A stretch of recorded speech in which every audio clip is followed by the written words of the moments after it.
a little bit? Oh God, Jesus Christ! It was on speed. Was That motherfucker Craig? snuck in, bro. Craig Bot came in and was like, now recording. I'm like, whoa, whoa, whoa. Hold on there, Craig. Take it easy. You must be getting the shit for Tony Hits or something. No, I just imagine just fucking, just a lamp, just a fucking moth trying to hold on to a fucking boom arm now. It's like, hold on, I brother. fixed it. This ain't Yeah, gonna I work. fixed it. Yeah, I fixed it. But Or else there would have been one less, one less. There would have been one less Hulkster at there would have been one less Hulkster fucking in Wembley Stadium. stadium. Let me tell you something, brother. I was really sad about that song, brother. And let me tell you something. I wasn't feeling it, brother. So me and Jimmy Hart was like, yeah, let's write a song for this brother. But Jimmy Hart was like, but baby, what do you mean? We're not even in Wembley. We ain't back in America, baby. And he's like, no, brother, we're just gonna write this. Don't worry about it. They won't know about it. They won't know about it. All right, let's get this intro going. I guess. The shadows where the misfits dwell, where secrets of the truth won't tell. We fight the change, stand through the sin. Welcome to the place they call the Sinbin.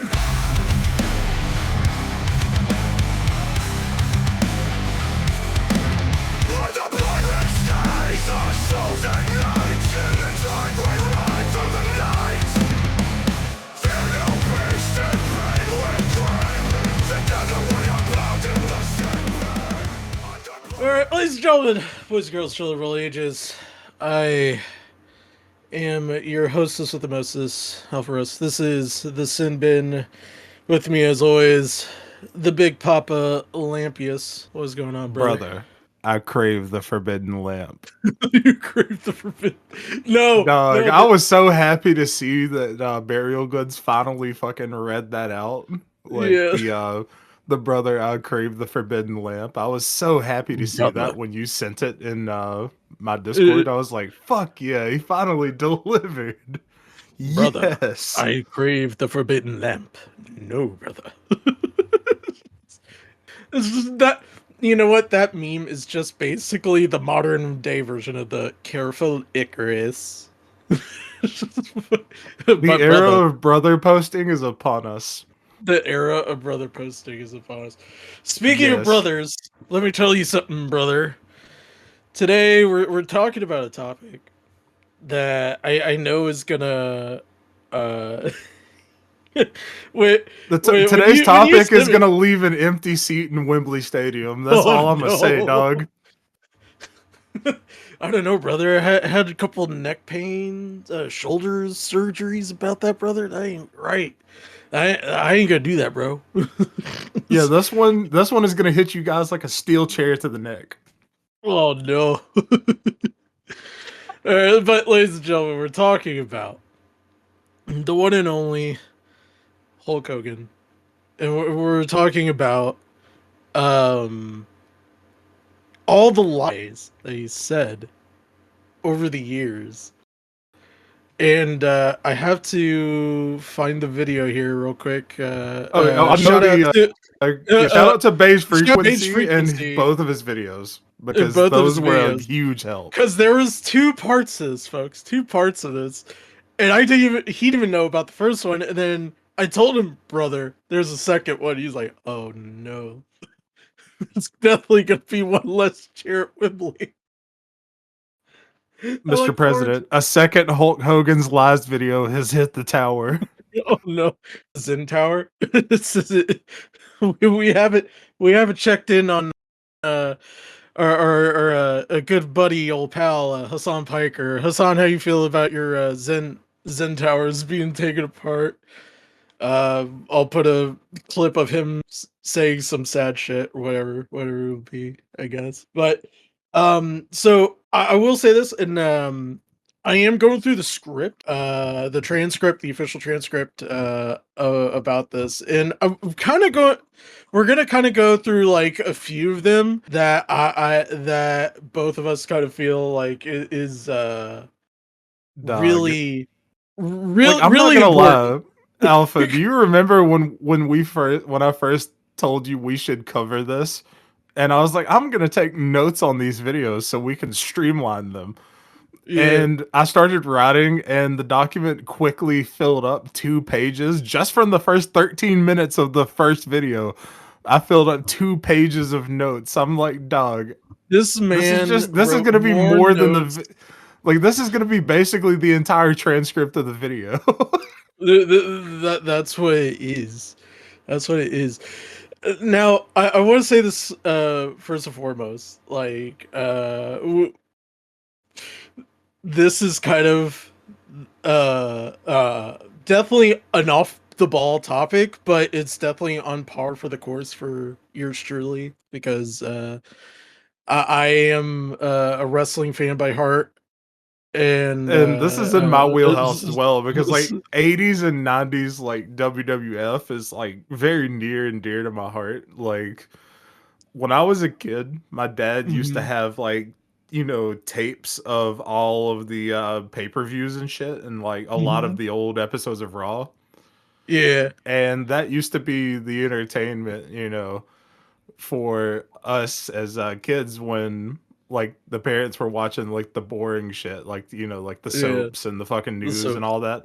It's like we had the WWE tapes, and that was fucking mm, awesome. My dad would tape those bro. every week, and that was also a big draw with the friends too back in the day in elementary school. It's just like, dog, we got all the fucking most badass episodes of Raw. Like, Yeah. oh, my dad, like, I know it was a bit in the ruthless aggression era, but my Yeah. dad also had the fucking moment where Vince McMahon said the N word to John Cena in front of Booker T on VHS. I wish I still had the tape, man. I wish, you know what, to be a fly on the room, for that moment, it's just so, I think he was talking to Hulk Hogan probably before he got the idea. He's like, "Hey, buddy, hey, I need an idea. I just need an idea." And then Hulk Hogan is like thinking about like, brother, let me tell you something. Every time I'm gonna do the Hogan impression, I'm just gonna put the moth, the Hogan moth. It's just gonna be the Hogan moth. It's like, brother, why don't you just say the N word? It'll be fantastic. All right, with everything we're about to cover, with that situation, Hogan, like what I've seen, he Hmm. would attempt to insert himself in that situation and be like, I was backstage telling Vince, brother, that he shouldn't say that. He shouldn't go on television and say that, brother. While Mark Henry's just standing in the background, just like, yeah, I don't think about that one, Chief. Just, like, I feel bad for Mark Henry because, like, and a lot of the black wrestlers at that time, because, like, that's your boss. You can't say no to him. Dog, It's do like, you think Hulk shoot, Hogan would lie about getting invited to the cookout? he would. He would, honestly. He would. But you know what he did lie? This is a good segue. He lied about he almost got the George Foreman grill. Yes. This is my bare minimum, like, right there in terms of like the how outrageous the stories get. Like, this is like the most tame out of them for me, at least in my opinion. So what happens is, I guess, and you could help fill in some of the story about it. Was they worked with the same agency, him and George Foreman, and this agency was like, "Hey, why don't you use this? We have two things for you guys to choose over." And Hogan's like, "Let me think about it, brother. Let me think about it." And then they waited. He waited for too long, and I guess it just passed over the offer of the grill that has made a lot of money, and like is on its. I think like someone told me recently that they're on their like 30th iteration of the George Foreman grill, which just looks like a electric skillet that has a little top to it. I'm like, bro, Yeah, that's I have the wild. notes here, and my notes just I was able to get this section pretty well. Like the first Mhm. version of the story, he told it to Conan O'Brien, and it was that he missed a phone call from the agent that handled both of them, and him missing the call, lost him $300 million. That's what the deal for the Mhm. grill was, Yeah. or ended up making Foreman. Yeah. And later in 2011, he claimed that his agent approached him and offered and said, "Hey, hey, Hulkster, you can have a meatball maker or a grill." And Hogan, being the genius that he is, chose the meatball maker and left the grill to George Foreman. Wait, wait, I Like, thought it was dog, like I thought it was a blender though, because there was like there was like a thunder, there was a actual legitimate Hulk Hogan brand I'll throw it up in the thing, but it's a legitimate like blender. It was like it was the Ninja blender before the Ninja blender existed, but it was like really cheaply made and everything like that. I watched someone do a review of it. Is that it's just terrible. It's just it's so loud. He said when he did the audio for it. For the review of it, he said this thing was louder than like any blender you could put in. It sounded like you had like one of those like old school tattoo guns like going off. It filled the room. Unlike unlike Wembley, because there's one less Hulkster at Wembley. Uh, I'm gonna run this joke to the ground. I swear. It's just like the Hulkster. just like the Hulk. He's gonna put the leg on, drop on it. But no, Bro. I actually thought like why would okay so like mind you like if you were just a regular dude and like or just like a regular celebrity in any case of that, and you get your agent's like, hey man, I got this option for you. Do you want to do a blender or do you want to do like a grill? Like I'm gonna take the grill because it takes a lot more money to make the product, but on the other hand, you could sell more with that small blender, which was like I think it was like a 20-ounce blender, which is like what the modern Ninja blender is now. Um, Yeah. and so I was like, man, I'll take the grill any day because that's a lot of money. Yeah, that's how you know Like, that's a fucking lie, dog. Like, if mhm, you're like being faced with like whether it be like a blender or a fucking meatball maker compared to a grill that plugs into like a wall outlet, mhm, and you think about this from a realistic standpoint, if you're pricing it cheaper than most fucking stoves or grills, broke people are definitely gonna buy a grill that's like fucking $30, $50, something like that. I don't know the yeah. exact price point of the George Foreman grill, but you bet your fucking bottom dollar those broke motherfuckers gonna buy that grill, bro. Oh yeah, I know they somebody still that owns a do. George Foreman grill. I have a homie that lives in like a small camper, right? Like Mhm, it doesn't have a stove built into it.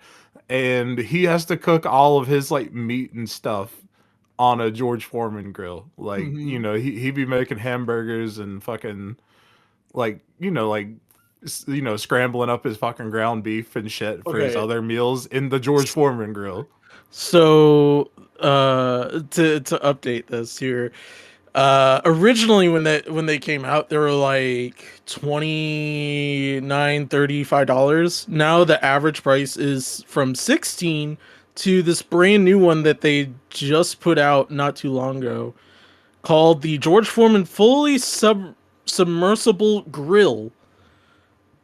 Okay, I'm not taking a bath with my grill. You know, I'm not sitting there going, I'm hungry for a steak. Let me bust out the grill here.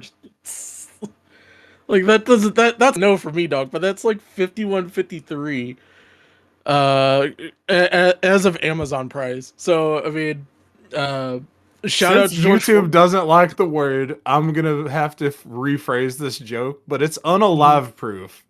And I hate that I have to phrase it that way. YouTube, please let us talk about like more sensitive and serious topics without throwing the hammer down on the video. Like, I'm only saying Mhm. that because if you say that magic word, YouTube fucking comes in and just like, fist fucks your channel.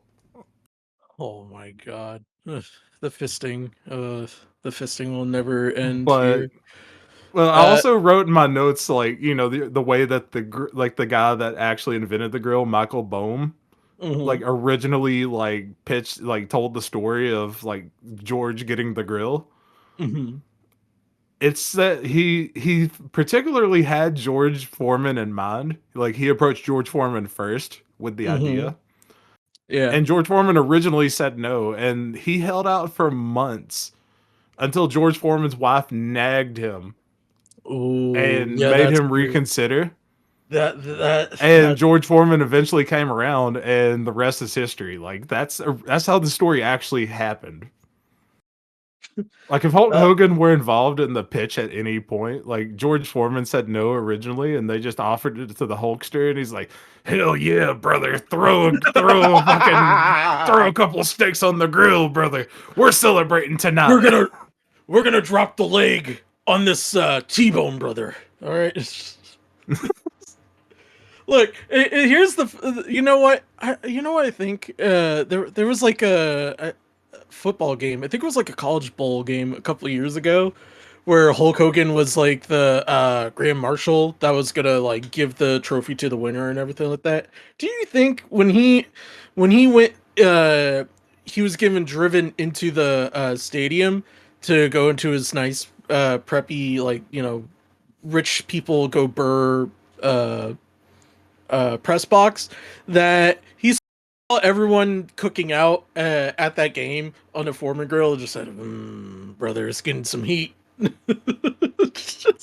just looks over, he just like does the face palm thing and just like, oh, brother, I wish I had that bullet.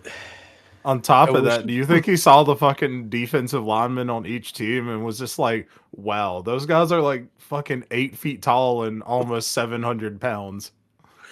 It's, bro, like, I don't even. Like I'm just making jokes about the other shit that Hogan's lied about because there's so many Oh things, yeah, guys. there's so many The things like Foreman grill is just the tip of yeah, the iceberg with this shit.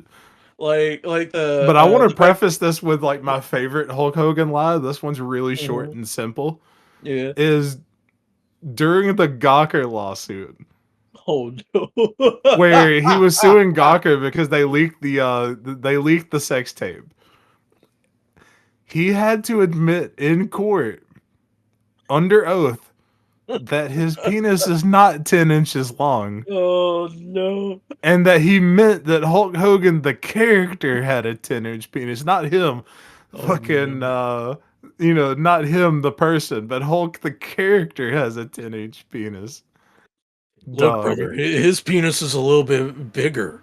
You Just know look at how his. embarrassing that would be? Like, you just have to go into court under oath and just be like, "Yeah, dog, I got a fucking small ass dick. Bro, that's I am wild. not Like, packing a monster hog." Like, brother, listen, I just don't have the biggest hog in the world. I got just the piglet. Just it's not that big. I'm packing a Vienna sausage in there, brother. Vienna sausage. The fucking Vienna sausages in a can. Yeah, Look, it gets dog. the job done. All right. Oh my I got a god. hickory smoked Vienna sausage in my pants for you, brother. Oh, brother, king half chub. Why are we talking? Oh, actually, no. Speaking of this, I think I told you about this bit. So there's actually a bit Mick Foley did early in his stand-up career, which I think just celebrated its 15-year anniversary. Which Mick, wherever you're listening to, we appreciate you, brother. I heard this through someone recording at your show. I'm sorry, but it's one of the funniest jokes I still talk about to this day because it's just the way that you described it. So the joke basically is TLDR is he acknowledged that he seen that there was a tape of Hogan, and he just thought about, wouldn't it be funny if when his little Hulkster goes down, and then all of a sudden a referee comes out and picks up his little Hulkster and just goes, does the arm thing where if you're in a submission, they check if your arm can come back up 3 times. And he said the first time it fell down, the second time it fell down, but that third time. I don't know where it is. It's probably been deleted off. Time is when the gas station boner bills kicked in. That's when all of a sudden, and then he plays in the background Hulk Hogan's WWE theme. And he's like, it springs up in ecstasy.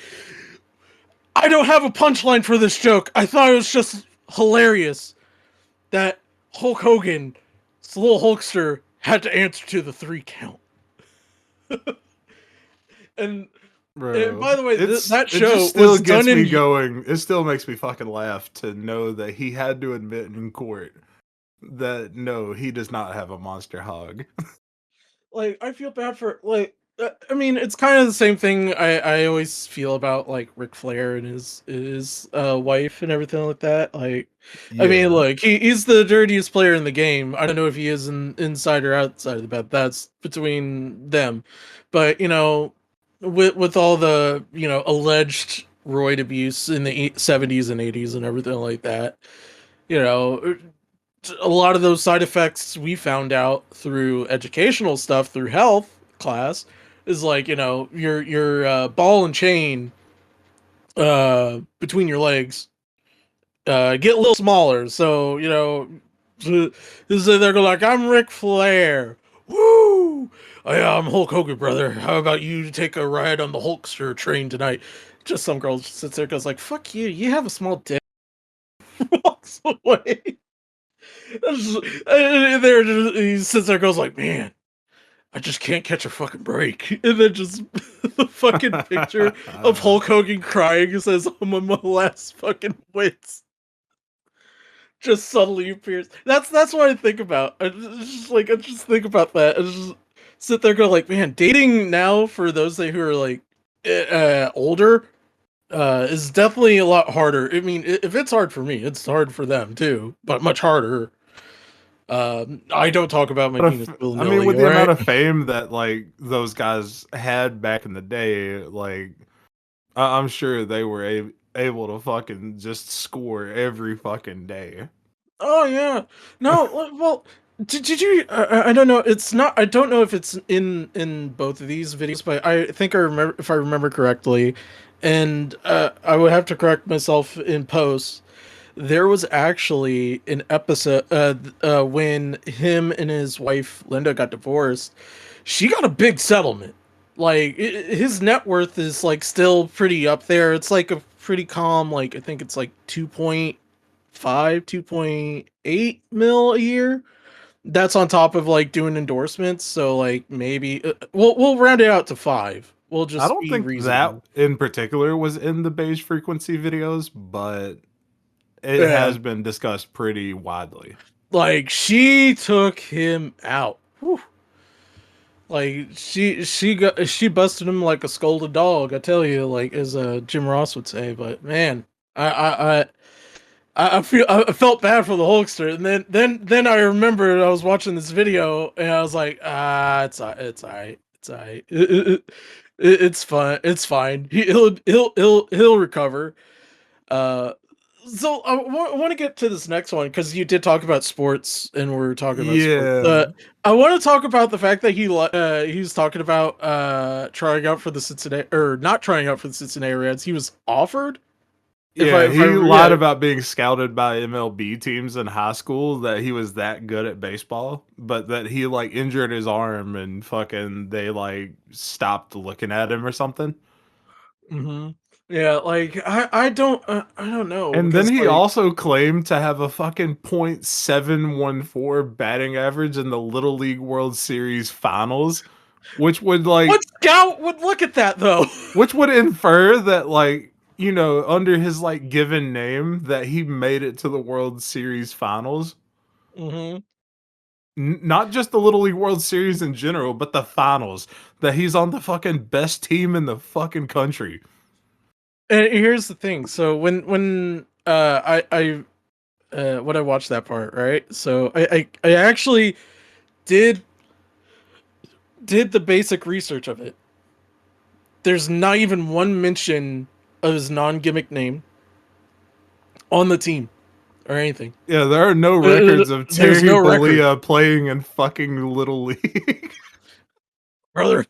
Oh no! My brother Terry, no, he wasn't playing that. I was playing. Hulk Hogan was. He was. I just imagine a little leaguer with the fucking bandana, sunglasses, and the fucking red boas, just sitting there going like, "Oh yeah, it's about to come crashing down, and it hurts inside, brother." And then just I goes to love 0 that and you 0 brought and the 3. song lyrics into it. That's fucking beautiful. It is. It is. He goes 0 and 2, and then he finally gets a hit with a bunt, and it's like, makes sense. Okay. Uh, no, but out of all the teams, wouldn't it make sense? Wouldn't it make sense, at least from my standpoint? It would make more sense that if it was like Florida teams, not like Cincinnati. Don't get me wrong, Cincinnati scouting has been up to par in the last 10 years, though. Mind you, this has to Yeah. be like the fucking 60s or the 70s he's talking about here. Yeah. So like, and Cincinnati Reds were good in those eras. It was like them, Yankees, the Dodgers when they were in Brooklyn still, before they moved out to I Los mean, Angeles. he did do one thing that would be indicative of a successful baseball career. He did fucking shoot up the roids. I mean, he was doing the roids as early back as like the 70s. Yeah. Like, oh man, I gotta get bigger like these baseball players, brother. This guy is like sitting up. Might as well just put them off. Mind you, Hogan admitted in his autobiography to starting to use steroids in 1975. So it might have been even further. I mean, it might have been farther back. Who knows? I mean, I may give a little bit benefit of the doubt. Maybe like when he wrote that autobiography, CTE Chris Benoit. Uh, I'm sorry. I look forward to your Not angry family letters, man Canadian. Chris Benoit. Just make sure you don't have a Bible and a pillow next to you when you sleep. Sorry, had a cough there. But like when you think about this, like right, you have no background in baseball. You have no background in any other sport that I'm fairly aware of that he's in, other than like WWE, like or pro wrestling and everything like that. Wait, Alpha. You know what's Mhm. crazy about like his like claims of like playing in a Little League World Series and shit Yeah. is that he claimed on Arsenio Hall in fucking in the early 90s that he was Mhm. 196 pounds at 10 years old. Just imagine seeing a fucking giant fucking 196-pound 10-year-old on a fucking baseball mound. That would okay. Dog, the Hold on. parents would be like, dog, that's not that's not a fucking 10-year-old. Like, Bench warmer scene. yeah, like just fucking walking up, giving him the little paper where it just says Little I am crayon. 12 written in I am crayon and it's 12. got a fucking 20 in it. $20. And the guy's sitting there going like, well, I mean, he's 12. Oh, checks out. Checks out. Like, bro, okay, this is actually kind of funny because, like, actually, now that I think about it, because I think the oldest you could go in terms of Little League World Series is, I think, up to now 6th grade and everything like that. I had a fucking mustache when I was Which in would 5th still grade. be like 12 years old. Yeah, 12, Yeah. 13. So, like, fucking, I actually think maybe Hulk Hogan did have his mustache early in this career. It wasn't like into the Manchu mustache that we all know and love, unless you're his ex-wife. You know, but it's crazy to me that he would lie, especially using a team that n- like to my knowledge had one of the most solid teams in the world. Like what would they do with Hulk Hogan? Like what would we do with Terry? Like send him back to the Triple A's? Like they were gonna do him what they did to Michael Jordan in the White Sox. Okay, I'm just pointing that out. Okay, just saying. All right, would the Cubs do it? No, they would actually. They would make their money. All right, they would make their money and then some. Uh, so I guess to close on that section, um, like I think he heard about Macho Man Randy Savage playing in the minor leagues, and he actually was good. I looked at his numbers. His numbers was actually good for for someone who didn't have a lot of Yeah, Macho Man Randy uh, Savage was my guy, out of all the 80s oh yeah. WWF wrestlers. Yeah. Like Macho Man Randy Savage, he was the cream of the crop. He was, man. The cream rises to the top, yeah. And I'm gonna point my finger to Jack Tunney. I love that promo. That's still one of my top 5 favorite promos. That and the cup of coffee in the big time. Oh yeah, you see this right here. This is Ricky the Dragon Steamboat's cup of coffee in the big time. Yeah, cup of coffee in the big time.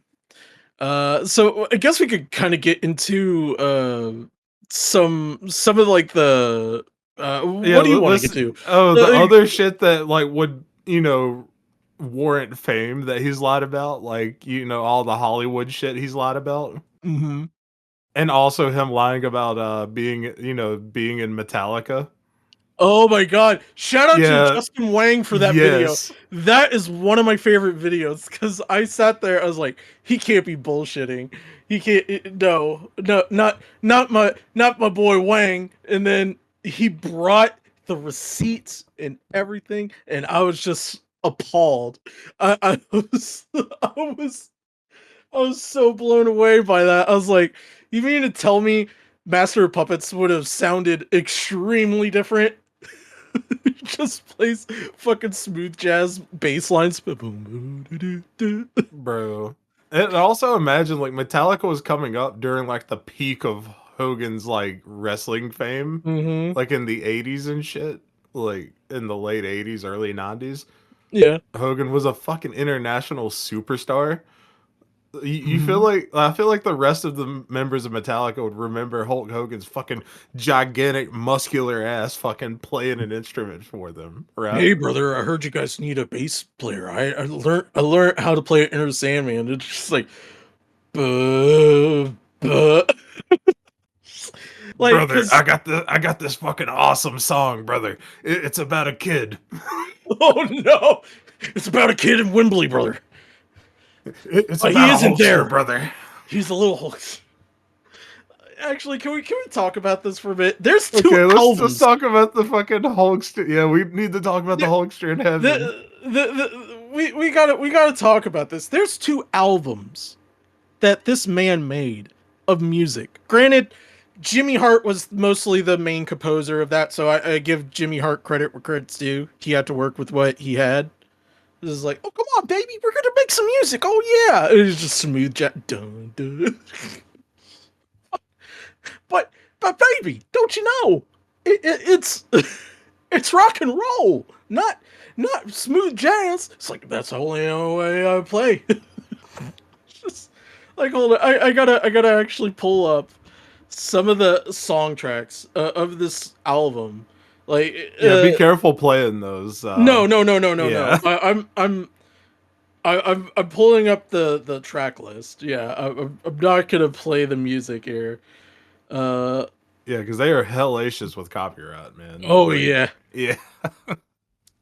Yeah, like I heard about someone trying to cover it. It's just like, oh no. Let me see here. So, see here. Some of the songs there has to be either Hulkster in the name or Hulkamaniac in the name. Um, so there's Hulkster in the House, American Made, which was his WCW song. which nuclear take here. I actually prefer his WCW song more than Real American, but that's just because I like good. I like a good riff. That has Real such a good American riff. just goes so hard though, man. I mean, Like, true though. Like it's like people when they say like, "Oh, I like our national anthem, but I think America the Beautiful should be our national anthem." Like, okay, and like I have that whole same opinion about it. It's like, see, American Made is my America the Beautiful. Everyone else is like, nah, Real American is our is our grind, bro. But Hulkster's back, Wrestling Boot Traveling Band, Bad to the Bone, which I actually did hear that one. It actually is a decent cover. I Want to Be a Hulkamaniac, Beach Patrol, which actually is a movie that he was in. There was an actual movie called Beach Patrol. wait, was that the movie where the clip that you showed me? Like, No, that ah, was man, that would have been awesome. uh that is the fucking movie is something like Nanny. I'm trying to remember what it is. Um Hulk's the One, Hulkster in Heaven, which is the Woo, one that Hulkster in heaven, yeah. and then Hulk Rules. This is so. And by the way, I like to point this out. After that album, Hogan's head must have just smelled like anus, dog. Like, his head is so far up his own ass with all of those song titles, except for "Bad to the Bone," which is a cover of an already Yeah. existing song. So okay, so shout out to Discogs because they're actually giving me genres that is part of it, and I didn't even notice this because this came out in '95, so this was like in peak, like right before he turned into Hollywood Hogan. Yeah. So it's hip hop, rock, and pop. Uh, so technically speaking, I can't here- imagine Hulk Hogan being a fucking rapper, bro. Yo, brother, let me drop some bars. Let me drop some bars on you. I'm gonna make Kendrick Lamar my bitch. Funky fresh, brother. I'm getting funky fresh in the house. You know what? Hulk Hogan and Froggy Fresh would be the biggest collaboration in the history. You know what? KSI, Mr. Beast, nah, bump that. Nah. The Hulkster and the Frogster. Oh yeah, brother. Tenfold. No, but I just I love the fact that he like I mean I'm not gonna kill him or Minecraft him there. His musical talents. He has actual talent. He knows how to play bass pretty well. So I'm not gonna like hinder him there. But I think right after this album came out, and I guess we could talk about the little Hulkster in Heaven bit here. Yeah, the Hulkster in Heaven story in particular is extremely interesting. Because like, and I'm gonna pull up the lyrics to it because this is the most wildest things, like basic, like I feel like a fourth grader could write a better song than this, but it was three different people that wrote it, and then it's like Hulk had some little dash to it. I think you could tell when I say this as a spoken poem here. Dog, I'm on Genius right now, and the first line of the song, when you click it for the annotation, it just says brother. I read it in the papers. I saw it on TV. I guess there will be one empty seat when I wrestle at Wembley. I used to tear my shirt, but now you torn my heart. I knew you were a Hulkamaniac right from the very start. Right from the very start. You were my friend. Fucking wordsmith. You were my friend. I'll see you again. This is not the end. When the Hulkster comes to heaven. Yeah, they have to wait. No, I'll see you again. This is not the end. That annotation on Genius says Hulk assumes that this kid and himself will both go to heaven. We're unsure how safe a claim it is in either case. The Genius annotations are fucking cooking him, bro. Bro, it's so bad. The world just lost another Hulkamaniac. A friend to the end. I'll see you again. I wish. This is the one that, I hear that noise from like Kitchen Nightmares. That Yeah, when the Hulkster comes to What heaven, is it? the annotation for I, this one says, despite his history of racist remarks and controversy backstage, it is possible for the Hollywood Hulkster, just Hulk Hogan at this time, to go to heaven as he is a Christian. So it's safe to assume that he has accepted Jesus Christ as his Lord and Savior. so this is Holy the last fucking line. shit. It says, I wish Hulk's love could bring you back again. And the annotation for that, because I want to read this because this is fucking wild. Hulk's God. love, dash, one of the most powerful forces known to man, but not powerful enough to conquer death. This explained why Hulk is so proactive in recruiting new Hulkamaniacs, such as in the song "I Want to Be a Hulkamaniac."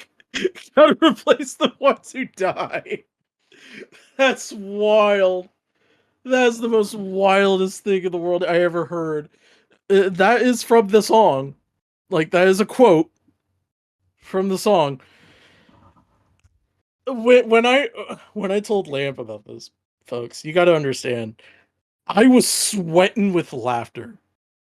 Like, not tears of laughter, just sweating. Like, I was sweating like I just did 20 minutes in the Tokyo Dome with fucking Kenta Kobashi chopping the living ever shit out of each other. Like, I was like, bro, actually, brother. It's just, I was just like, bro, you gotta see this. I never, you gotta hear this.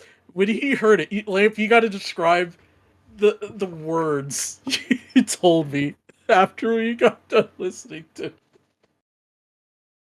Ugh. Bro, God, you gotta describe to everyone the words of that song. After Dog, I don't even after, remember exactly what I said when we listened bro, to you it the just first let out a time. sigh and you were just like, bro, this is wild. Bruh.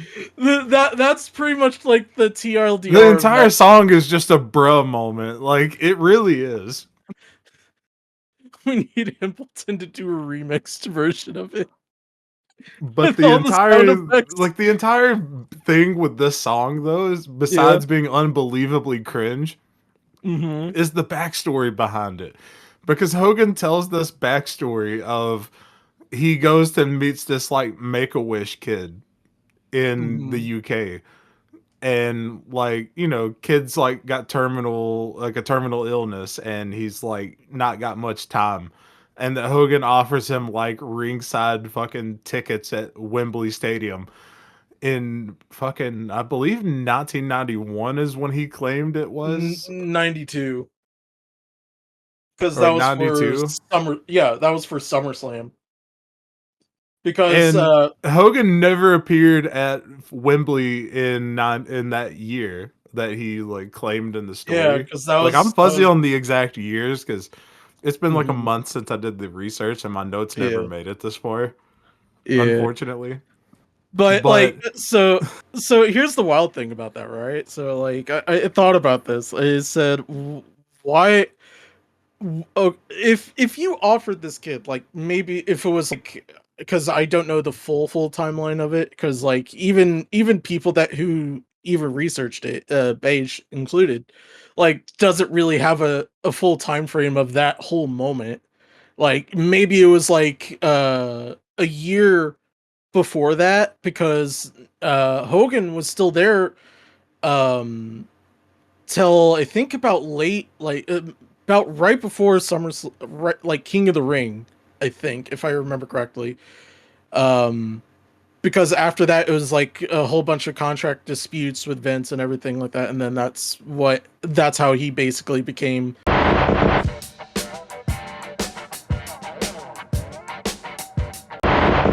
Uh, he went back to Hollywood for a little bit and then signed up with WCW.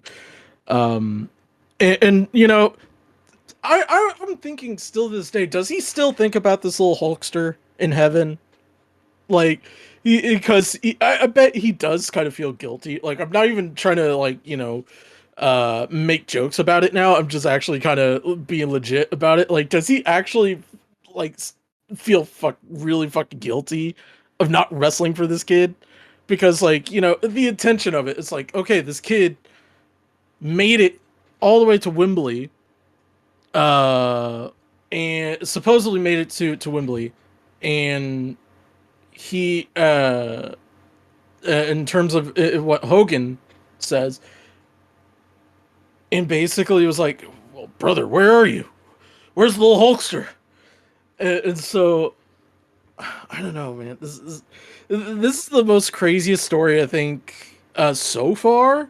Like, other than the whole Gawker lawsuit, that's a whole That's a whole that's a rabbit whole hole in and of that's a rabbit itself. hole in that Yeah. by itself. Like, this one is like, it's still to this day, like, um I was talking to someone that who's Oh yeah, I was is just it, confirming, Alpha, that you were mhm. right about the year that he claimed it. He claimed Yeah. 92. You were right because this like coincides with a couple of other lies that he's told, Yeah. being the SummerSlam 91 story Hmm. that we'll get into in a bit here, Oh yes, yeah, featuring yeah. The Undertaker, Oh and the yeah. steroid scandal that Ooh. happened in like 91, that started in 91 but like bled over into 92, and Hogan left WWE for a while because of all the backlash. Yeah. Yeah, because like So it does make sense that he would like claim that he was at Wembley in 92, but he really wasn't. I mean, it's like, so I think I've heard a couple people mention about this story. Jim Cornette said something about it, and he I think he acknowledged um that he wasn't necessarily like in the ring area. I think he was there just as like promotional to like hype up the event and everything like that, because you gotta look at the context of that year's SummerSlam. Like, this is the British Bulldog's homecoming to crown like the first ever European champion between him and Bret Hart, like two people that who are family members in real life and everything, which is a cool story that I would like to actually cover one of these days on the channel. But just to hear, like, you know, he was acknowledging, like, you know, I mean, like, hey, Hulk was there, but he was there probably as a as like someone that who is trying to hype up ticket sales and everything like that, because that show was a sellout. Like, it was one of the biggest sellouts of Wembley, of that version of Wembley, because I think it was like a couple of years after that they tore down that Wembley and built the new one that's currently up there. And I think WWE just did an event there last summer, and they actually sold that out. Granted, it was like a live event, but it was still like, you know, hey, a live event's a live event. That's a lot of people in terms of that. But yeah, well, let's rewind this, because this next situation involving the dead man, the Undertaker. This one I actually heard Undertaker talk about, like, when he, like, once he started to, like, okay, I retired the character of the Undertaker. This is the guy, Mark Calloway, telling you kind of the ins and outs of what happened. And like, when I heard the story, like, straight out of his mouth, like, I just sat there. I was like, whoa. So for context, there was at the Survivor Series in 1991. Um, there was a certain spot that they were doing, and it according to Hogan, it hurt him so much that he had to like get It neck gave brace him via like it gave him like nerve damage to multiple, the like, point where yeah, he couldn't move his arms. like, yeah, like He he had couldn't to, feel his arms and shit, and couldn't like grip properly. That was like yeah. Hogan's like whole thing about this. And what transpired is, Taker, being Taker, does the tombstone pile driver Hmm. onto a steel chair that was slid into the ring by Ric Flair as a bit of Hmm. like, cheeky interference. and Hogan like takes the pile driver, and then goes, "Oh fuck, like I'm hurt," and all that shit. Oh, brother, I'm hurt. Oh. And Taker claims that like Hogan was complaining like backstage before the match that he Mm-hmm. had neck pain and shit the entire time. And then went out and then after the fact claimed that Undertaker like fucking ruined his neck. Mm-hmm. And it was pointed out to Taker later, like, bro, you got to watch the tape and shit because like it shows it's clean as day on tape that Hogan's head doesn't hit the fucking chair at all, and the Taker is like, he executed the shit right. He did it properly. Mm-hmm. Yeah, like There's no way he should have gotten hurt like that. like I've watched plenty of like videos about like people taking that spot and everything like that. One thing that they always tell you is that don't do the move if you don't think you have the strength to do it. Like that's the number one thing that they will tell you about all the time.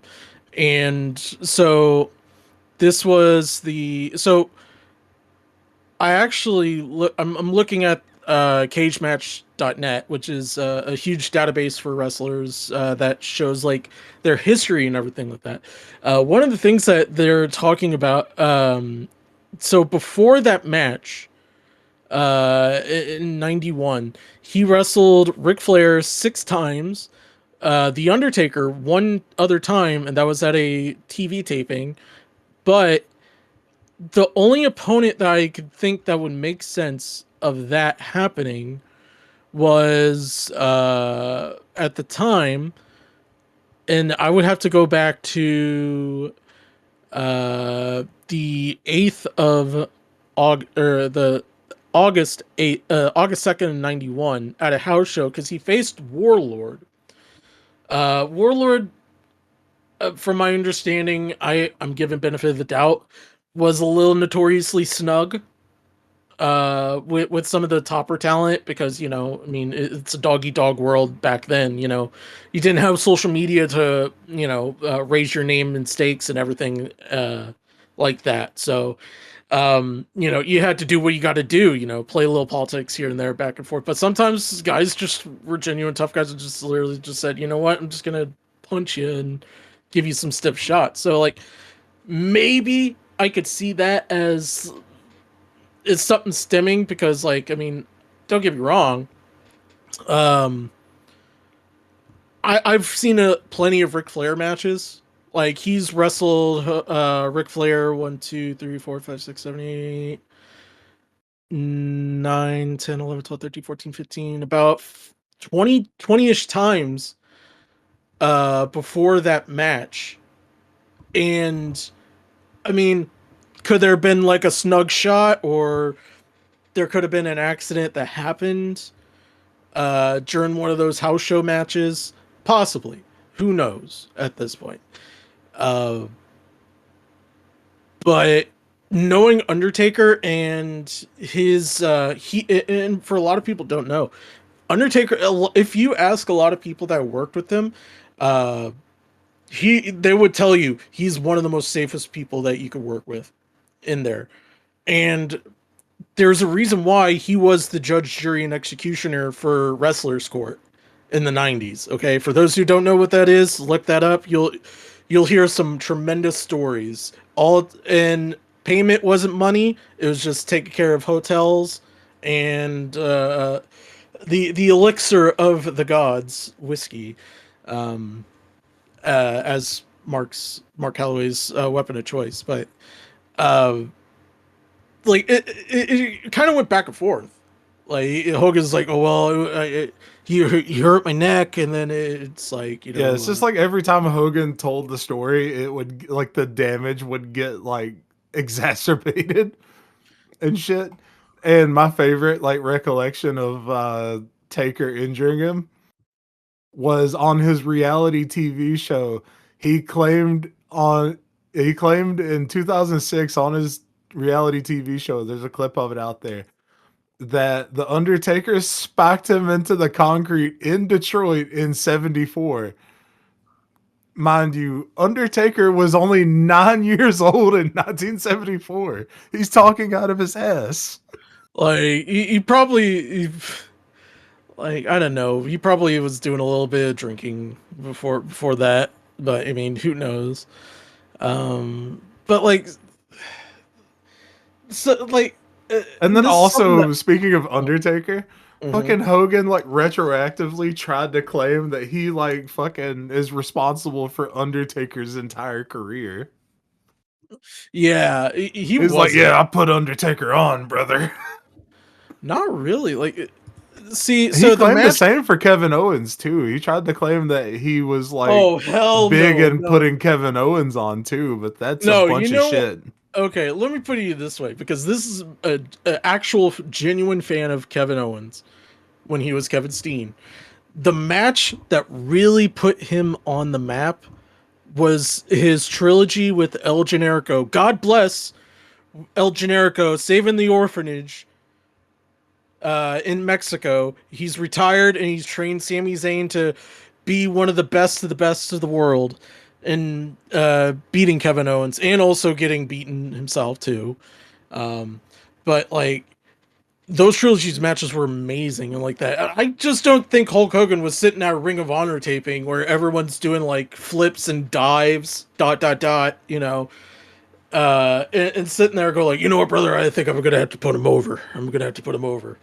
Like it was literally a lot of the indie people that put him on the map and everything like that. Yeah. Uh, but in Hogan's terms of claim was that he saw Kevin Owens in NXT and was just like heavily pushing for him to be on like the WWE main roster and shit.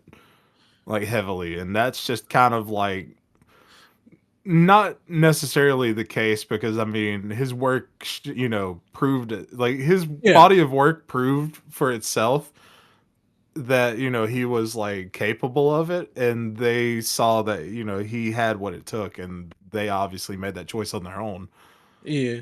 because like at that point like Hulk Hogan wasn't like involved heavily in like WWE's like fucking He wasn't even like signed. process. Yeah. He was still. I think if Yeah, I Hulk remember Hogan didn't correctly, work for WWE really. He didn't like have any involvement in like the fucking creative team or anything like that. It's just like there's not a lot of there's not a lot of yeah, influence that he held at that point. because like this was a Besides little being bit. really popular and shit, but it's just like that was also like I don't know the exact year, but I'm imagining this is post Gawker lawsuit. This I think this was so. I think this was like honestly because the Gawker lawsuit was a 2010. little bit more way back, Yeah. 2010. Yeah, 2010. So this would Yeah, be this is right post after. lawsuit. So this is This after is he's right. already been disgraced for like being racist and shit. No, this is right after the Bubba the Love Sponge. He had a lawsuit with Bubba the Love Sponge, and uh, because he put that out, and it was unedited. Uh, I like to point that out. He put that out unedited, and in that clip came out with the whole famous, he dropped the N word, and it didn't even get any like recognition until someone said something. I guess because this is how it became like a extreme hot topic immediately, because like as soon as I think it was like right after Kevin Owens joined WWE, it was like 2018, 2019. Like he just got traded to SmackDown. Um, and I can remember this as vivid as day. Like I saw that he got released, and then when I went to the dirt sheets to see why, and they included the clip, which I mean, bless their editors. They have to witness, Hulkster and his little Hulkster, trying to get it up, uh, just to find that clip of him dropping the N word. And I'm like, oh, oh shit, that that's not good. Yeah. Like and then a couple years later when they had their first WrestleMania with a crowd, he has to co-host with Titus O'Neil, which I honestly think, in my opinion, Vince McMahon did that as a rib against Hogan to score some brownie points with a lot of the other athletes currently on the roster, or is like a Legends contract. Like he was with Titus O'Neil, which like I love Titus O'Neil, but like I love Titus, the way Titus actually handled the situation and everything like that. He spoke with a lot of wisdom and a lot of love and forgiveness. Like, I mean, that's something that, I mean, a lot of people, that's choice and opinion, like, first and foremost. But, like, to also have him, after Hulk Hogan apologized to the whole roster, and then him having to do those awkward segments on WrestleMania in Tampa Bay. That was one of the most funniest things I found out of this whole thing. Hilarious. Out of the many lies of Hulk Hogan, like there's actually another one that I would like to point out, that he was allegedly was asked to come in to start the UFC. Do you know Yeah, about yeah. Yeah, he Okay. lied about being invited to like participate in UFC, like the original Yeah. one, but he declined because like he thought it was like too barbaric. Hmm. And like, so for people that don't know, Hulk Hogan in Japan is a lot it is a whole polar opposite of what Hulk Hogan was in America, where he only has like a few move sets, the original 3 moves of Doom: Hulk up, big boot, leg drop, 1 2 3, and it's all over. Hulk Hogan actually was a very skilled technical wrestler. He wrestled at the first collaboration of them in SWS. It was SWS WrestleFest at Tokyo Dome, where him and the Road Warriors fought in a 6-man tag match against Junichiro Tenaru and Hulk Hogan. Oh, the Road Warriors beat Hulk Hogan and Tenaru via count out. I actually did see that first match, like the highlights, but his other match, which was the Yosakai Yatsu, he wrestled a fine like technical wrestling match. Like I showed you the match, and then another one that you did like a year or two later. And like it blew me away, because I was like, wait, what? He was he wrestled in this for in Japan. Like, I mean, he did wrestle for AWA a little bit earlier in the 80s, late 80s, early 90s, a little bit for New Japan, and I'm trying to think of the other promotion. It was like JPW, I think that's what was the other promotion was named. But one of the things I want to talk about is because there's actually a famous shoot match that happened in April '91. So bear with me here with some details, because And like, Hulk also claims that he fought Pride fighters in the fucking 70s, even though Pride wasn't a thing until like the yeah, 90s. no, yeah, that's not even true. Like, he probably wrestled a couple And all tough the guys. founders of UFC have never talked to Hulk Hogan either, so it's Yeah. crazy. So there's a match that is there's a shoot match that there's a video. I'll have to find it and post it in the screen for you guys, because this match actually happened. And it was a match between John Tenta and Koji Kitado, who was very well known in the mixed martial arts background at the time. He was a little bit into Pancreas, which was just born out of it in 91, 92. And there was alleged heat with Koji. I this is some stuff that I kind of learned through like word of mouth and like some stuff. So I'm using alleged. So keep in mind of that, folks. So there was a lot of heat because, and famously, Hogan doesn't like to lay down for anyone unless there's some money to be made with it. So, case in point, he wanted to teach Hogan a lesson. So allegedly, Hogan, when he saw that he had a match with Koji, because he got wind of it, he was like, I ain't gonna do the match, brother. I ain't gonna do the match. So instead, he wrestled not even a couple wrestled that same 6-man tag match that I just shared about earlier. And so Earthquake, or I think his name was hold on, I'm trying to see what I have my thing. I think he was known as Earthquake at the time.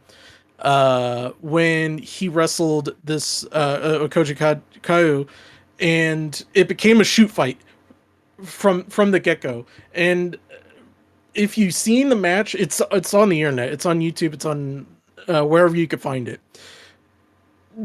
John Tenryu has been described as a gentle giant and everything like that. I believe that 1000%. But the amount of shots that he took from this guy before he just said enough's enough, I'm gonna start throwing hands and like throwing kicks, like using his weight against this smaller, like slightly smaller wrestler that maybe weighs maybe a third of what John was pulling at the time. I think he was like 350 at the time. But I think I told you about this match, and the fact that Hogan skipped out on that match was kind of a blessing in disguise for Hogan, but I think was a detriment to Earthquake in that matter, because like not even right after that he got released. He went to WCW around a little bit before Hogan got in, and he was basically just a low mid Carter in the show and everything like that. It broke my heart, because like dude did everything for, like, he was a really good friend to a lot of the boys in the back and everything like that. And I like how you can see the disparity between like our levels of wrestling knowledge, because like this is where I just like do not have anything to contribute here, because I'm not like familiar with like the Japanese wrestling scene at all. Yeah, Like, and my knowledge purely extends to like, you know, like some 80s WWF and mostly Attitude Era and Ruthless Aggression Era WWE. Like, so I have to kind of play translator a little bit and just show these matches and then be like, okay, this is the story. And Lamp is like, okay, I get this, sort of. It's just like there was one match that you showed me of like Japanese wrestling, and you told me like, yeah, this guy like blew out his knee, like he fucking destroyed his knee, and I'm just sitting there looking at the match and was like, dog, I can see that he is in so much fucking pain right now. Oh yeah, Kitsu Kobashi and Konsuke Sasaki. Yeah, yeah. them doing that whole chopping meat for 4 minutes straight. Like this is kind of a true story. When I got my first smartphone, like many years ago, it was kind of funny. I was watching that match on YouTube. I didn't have my headphones in and everything like that, so I was just watching it. It was like, and I'm watching it. I'm sitting in the living room. My mom like just got in from work. Is like, "Are you watching porn?" Because it was in the middle of fucking the chops. I'm like, "No." I just flip over the phone. And she's like, "Oh, you're watching that stuff." I'm like, "Yeah, Japanese wrestling. It's actually painful to watch." It's like, brother, like. As far as like Hogan goes, though, there's just so many more lies that we can get into. Like the Hollywood ones, I'll just get them really quick. Yeah, he claims that like he and Vince McMahon rewrote like most of a fucking movie script for No Holds Barred, and that they wouldn't credit them because they weren't like with the Screenwriters Guild of America. That's his claim. And then he also claims that he was like supposed to be like the guy for that movie The Wrestler to play what I think it's Randy the Ram. Yeah, Randy the Ram. Yeah. Like he claims that he was supposed to play Randy the Ram, but the like the director fucking just came out and said, yeah, that was never like a thing. Like Darren Aronofsky just said that he always had Mickey Rourke in mind. So the And I movie that mean, I Mickey was Rourke killed that shit too, Oh yeah, bro. he Like, did. He did. He played one of the best roles I think any was made perfect for. So the movie I was telling you about earlier about the one that I showed you with the guy, oh, that's Mr. Nanny. Mr. Yes. Nanny. I was like sitting there going like, I didn't even notice that. I was watching it one day and then like a couple days later, unironically, as soon as I talked about it, the Game Grumps were talking about it, and they were like, "Hey man, did you see that one clip where Hulk Hogan's riding a bike and just the guy in the background's casually throwing his dog into the Yeah. ocean?" Yeah, like Alpha just shows us this in a VC, like this clip of Hulk Hogan riding a fucking motorcycle, and then some dude just fucking throws his dog into the ocean. I'm just like, Just yeets before his PETA fucking dog into the ocean, dude. before It's PETA gets involved, we just avow that. But I mean, it's just a wild thing just to see a still of it. It's just one of the most wildest things. bro, the fact that that made it to post is fucking crazy. Like The I editor want. was not getting paid enough for that, obviously. Oh yeah, no. Uh, I want to know because Michael Gottlieb did the direction of it, and he also written the movie. So he probably just was watching it with the editor, and the editor was like, "What we're gonna do about that?" It's like, just keep it. Don't worry about it. It's nothing to worry about. Now, actually, now while we're still talking kind of a little bit about sports and shoot fighting to some level, we got to quickly talk about also him allegedly talking about him boxing George Foreman for 3 rounds in his book. I that's one of my favorite things that I learned about this because George I Foreman think was he also claimed that like Mike Tyson was scared to fight him yeah. as well. Like it's just like, dog, you're not that guy, pal. You're No, not that guy.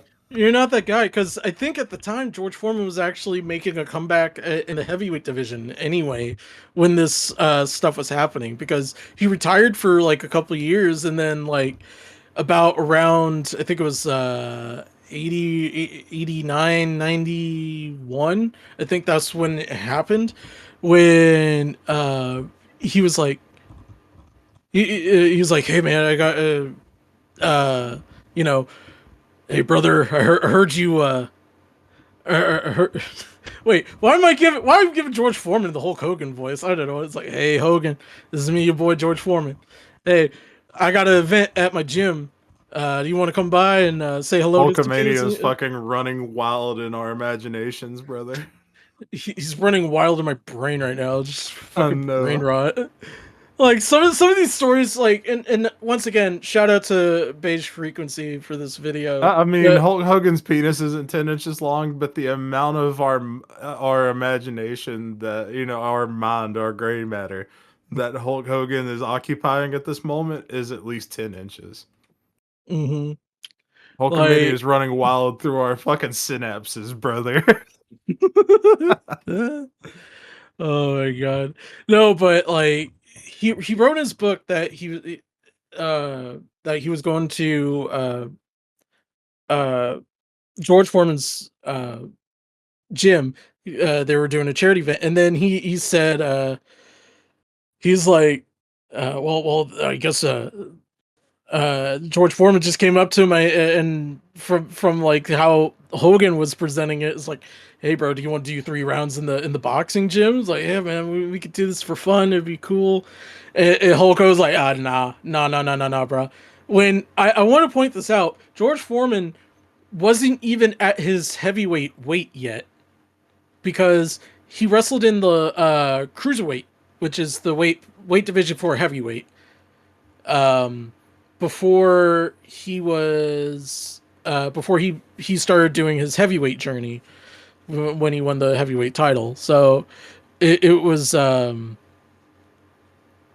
it was kind of wild just to sit there and go like, okay, first of all, let me get this straight. So So there's actually a begrudging like feud between Hogan and fucking George Foreman. Uh, and George Foreman pulled a Hogan move on him and said, "Hey, bro, you want to do 3 rounds, brother? Let's do it. I mean, I've seen you no holds barred. I've seen you in Rocky. Come on, we can make some money doing this, brother. You know." Uh, Yeah, like like Hogan claims he lasted 3 rounds, but like with it being a charity thing, you would assume like there would be cameras everywhere, and you would mhm. assume that some footage of that would exist somewhere.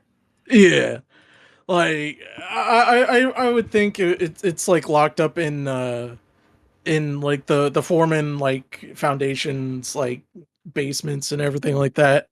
Because I guess like uh maybe there's some like hey, I don't want to ruin this guy's image, but it's just like I would just to be out of pettiness. But I mean, I don't think George Foreman's a petty person. I think he's just like a really good family man. Um but actually, I want to talk about this real quick because I got to acknowledge this. So in a recent episode of Monday Night Raw, the first episode on Raw on Netflix, he came out to do a promo for his beer, Real American Beer, um, which is all right. I've tried it. It's okay. It's not like my top 5 favorite beer, but it's like top 8. It's definitely better than Miller. Like I can't do Miller. It's just the wheat. Bartley's kind of gnarly in that, but like, and so he's doing this promo, and like Jimmy Hart's there with the megaphone and everything, like how you doing? And the whole crowd, because usually Hogan was cheered for in LA, very like almost to a point of like the Beatles were there every time he got cheered for, but no, that whole LA crowd just turned on him on a dime, and he's just sitting there going like, well, brother, let me tell you something. It's because of you, the fans. I'm just sitting there watching the segment because people post it online unedited. Because if you watch it on YouTube, it's edited. They edit out some of the sounds or try to blow it away with like some crowd cheering and everything. And like you could just tell from his body language, he was just not looking like kosher with this. Is like, brother, this is crazy. I was just trying to advertise my beer, brother. I didn't come here to get booed on. And Jimmy Hart's like, we gotta get out of here, baby. Like, you think he's about to start another riot. I bet if he gets asked about it, like in an interview sometime down the road, like on a podcast, he'll probably be like, brother, I was just, at first I thought they were booing, but I think they were just saying boo earns, because earns are very saddening and everything, but Hulkamaniac runs wild forever, just like that one little Hulkster in heaven. It's like, I'm really so Bruh. trying. Oh my god. Like, there's like the morbid things he's lied about too. There's a couple of Yeah. those. Uh, He claimed that let me scroll through here. yeah.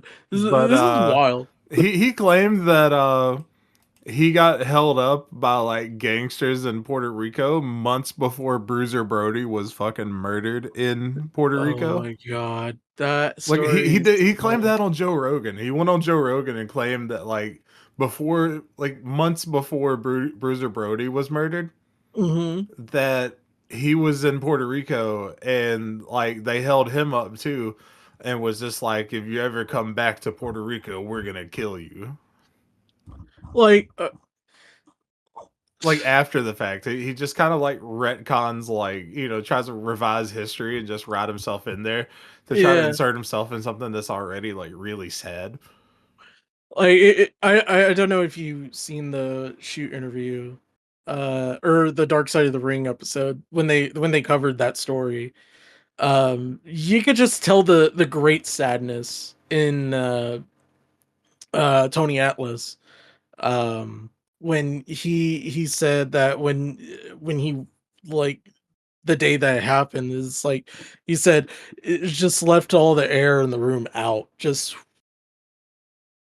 like it was crazy, but like to now, and years later, now with like Brody unfortunately not being here, God rest his soul. Like one of the most like little trinkets of the future of like gimmicks and everything like that, right? And you got someone like Hogan who's I heard someone say one time he's just a walking gimmick.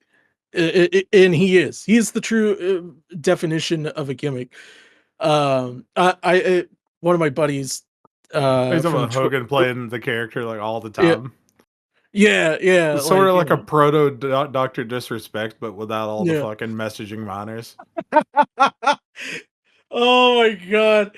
You see, you At mentioned least that name. Hogan hasn't been caught doing that. That's what I'll give Yeah. Hogan, is that he can still hold on to that bit of integrity. Like Uh-huh.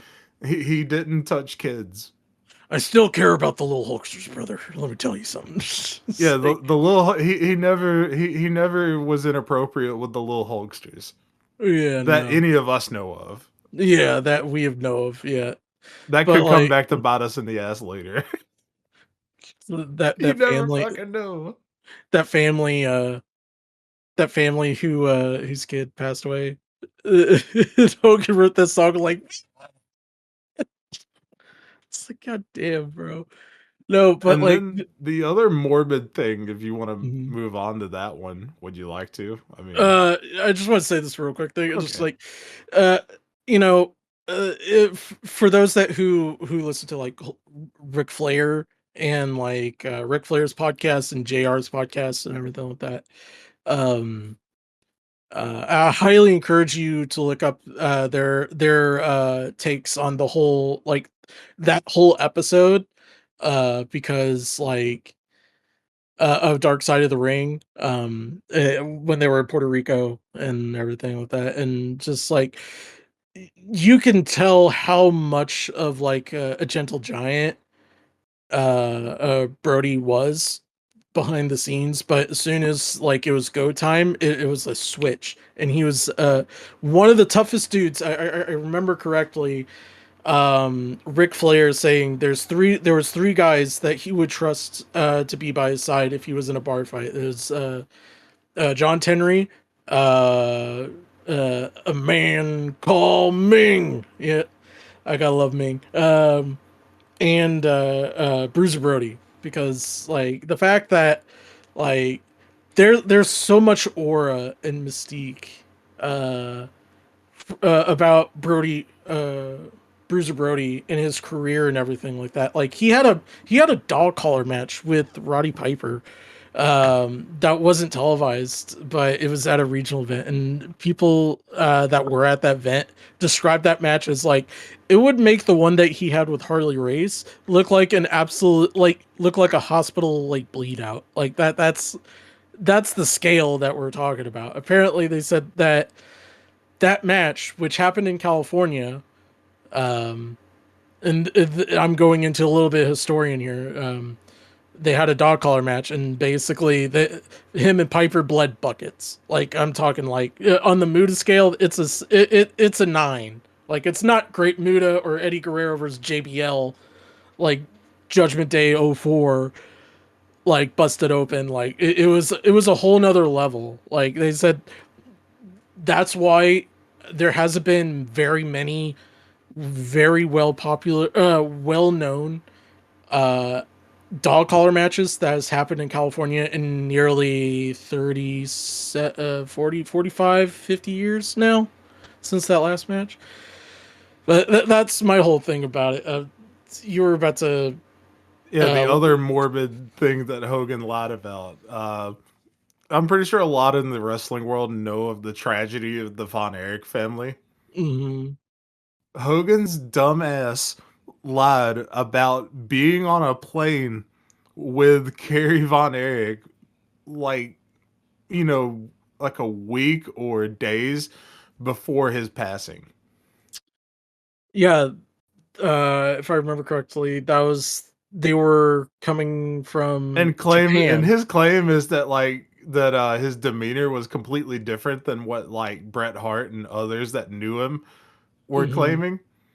Like Hogan claimed that like he was like, you know, like in good spirits and shit, and that just didn't line up with like what Bret Hart had said. Bret Hart like said, quote, in verbatim, "My brothers are calling me. I must go to them." Which sounds pretty fucking morbid if you ask me. Like, Oh, it's extremely morbid. Like when you think about it, like, you know. and also like fucking Hogan claimed that he was like going from Japan back to the States. And that's also impossible because Kerry Von Erich was facing like a dime in the fucking pin Hmm. on charges, Yep. on like drug charges. So he wouldn't have been allowed to fly out of the country. Yeah. That that was phew. Yeah, Like, cuz it's just fucking, it's, well, okay, so to be fair to that though, there has been some now like actually well-known things that have come out recently and all that, like especially with like the whole Jimmy Snuka murder trial and everything like that, right? With yeah. allegedly like I guess the family of the person that who was murdered was is currently waiting to get some people together that who have also been affected by Mr. McMahon in other ways to sue him for a lot of civilly for it, which I'm all for, like 1000% for that. But like, you know, what one of WWE's things that they would do if people were facing felonies and everything like that, they would negotiate something with the prosecutor where basically like, you know, like, hey, if you let this guy wrestle in Japan for the show, like um we'll say he got attacked so that way he was like so he doesn't have to like come to work for a while and everything like that. Like they did that with Junior Fatu or Jacob Fatu, my bad, not Rikishi, because Jacob Fatu did some hard time, like felonies. And most countries have laws that if you're a convicted felon in any other country, you're not allowed in. In this case, the country was Saudi Arabia, and they have a zero, I mean zero tolerance on that. Yeah, on They drugs and alcohol, yeah. Yeah, and drugs and alcohol too. Like, um, Yeah, like they not got just hard Jacob. drugs, not just like any drugs, but drugs No, and like even alcohol. weed. Like, Yeah. yeah. So they got they got Jacob in, and that was something that had to be negotiated through the WWE, the people that who like the I forget like the defense team and everything like that for like the national security and everything like that. Like there was a lot of conversations like that. So because the context of like, you know, and this is maybe something where I could give a possibility of the benefit of the doubt too, but I more leaning towards not. But you know, playing devil's advocate here by saying like, you know, maybe he was because he was charged formally for it um before that before that last week of tours in Japan, because he did that tour and then that happened.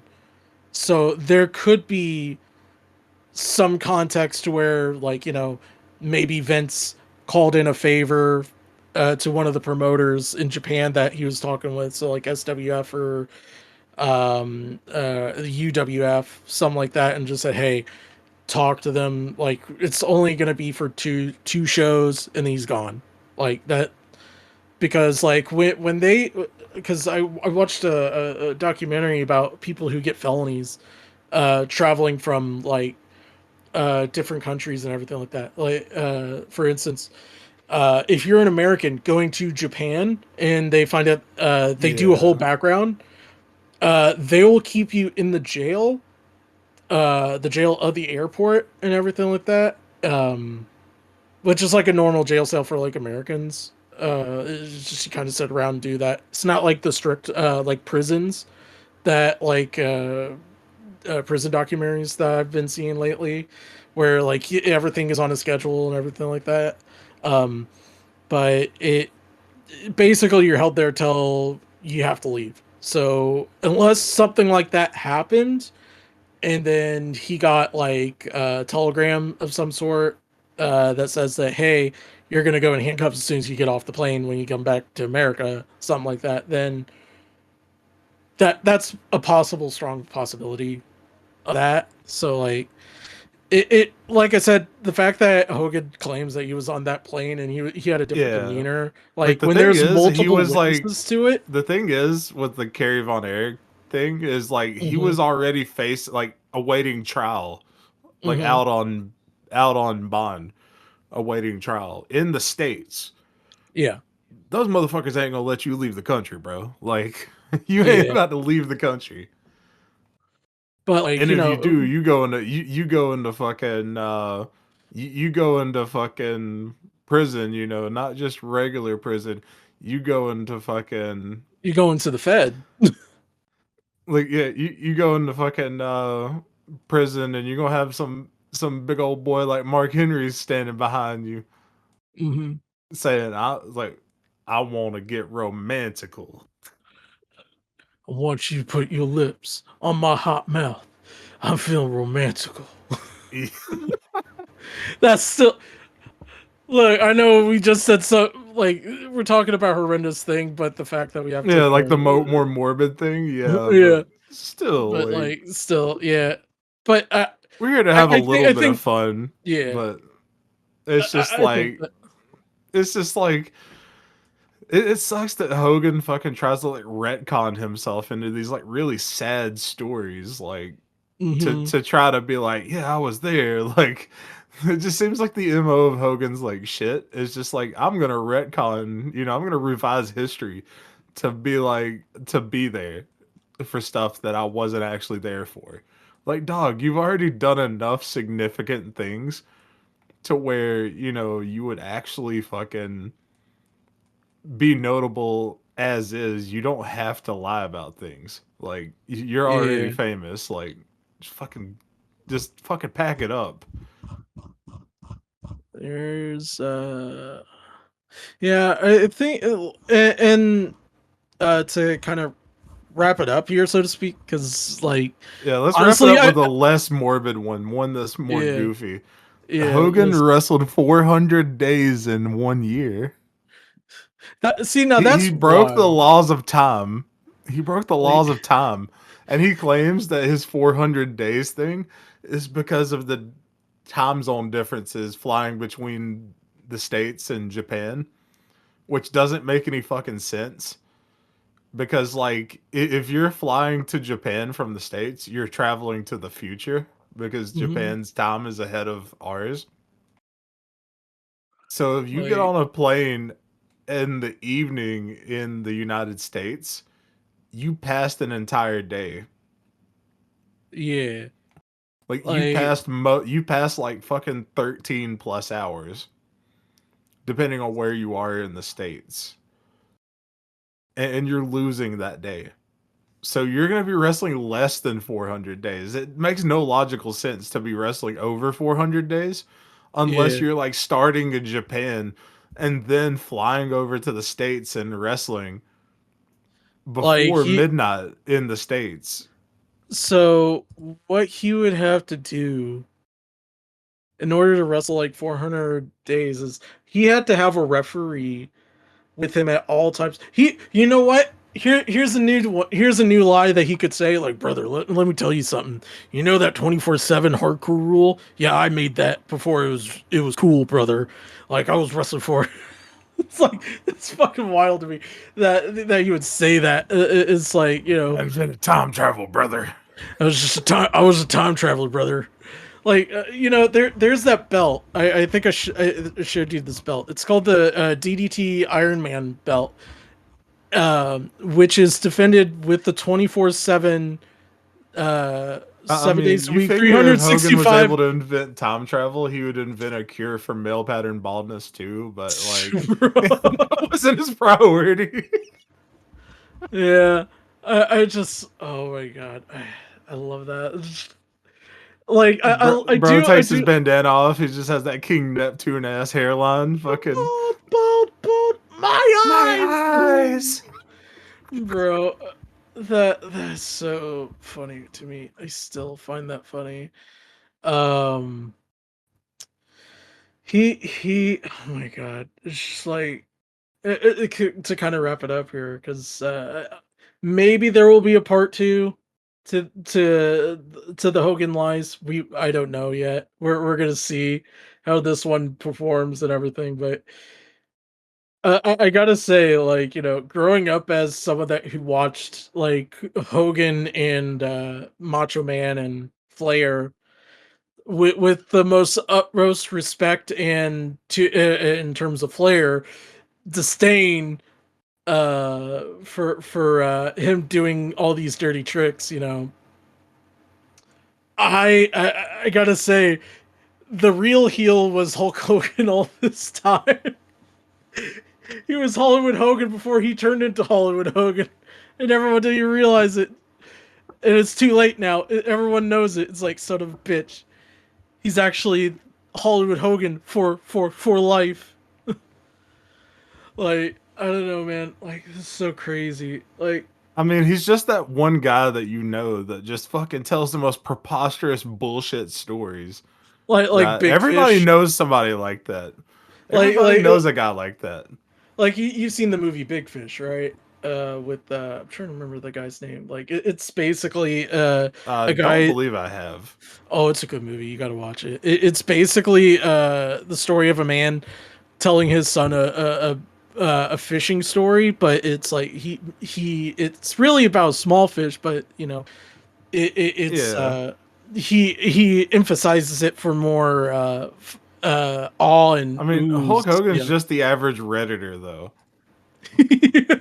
Like, Redditors just lie about shit all the time, dog. Like, and make things out bigger than they're supposed to be. Like, Hogan's Oh just my an god. average Redditor. He's an average Redditor. Oh my god.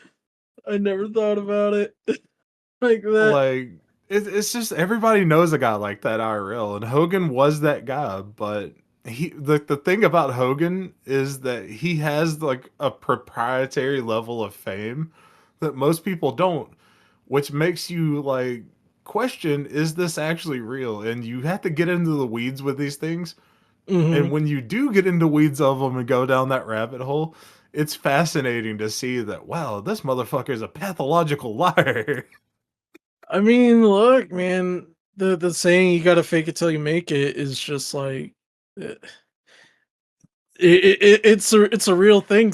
I mean, even still, like, I still hear a lot of like backstage drama and everything like that, like the whole CM Punk thing. It's like, it's like finger, like it's the Spider-Man thing, like, oh, he was right, no, he was right. It's like no one doesn't know the truth, but like the difference is, like, with people that who are actually there for some of these things, actually telling people like, hey, you know I'm I was there, this is what actually happened.